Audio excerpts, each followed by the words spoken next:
How to create and manage multiple budgets in YNAB. First of all, open the app on your device and make sure you are signed in to your account. Once you are on the home screen, tap on the three dots at the top right corner and select Settings and Privacy. Here you will see the New Plan option.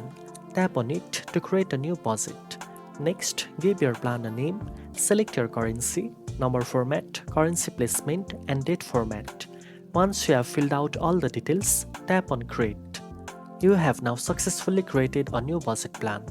You can set up categories, add income, track expenses, and create goals just like your main budget. If you want to switch between multiple budgets, tap on the three dots again, go to Settings and Privacy, and select Open Plan. From there, choose the budget you want to open. You can manage as many budgets as you need, for example, one for personal expenses, another for business, or one dedicated to saving goals.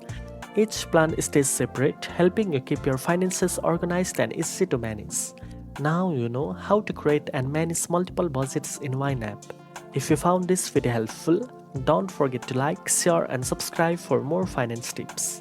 Thanks for watching, and I'll see you in the next one.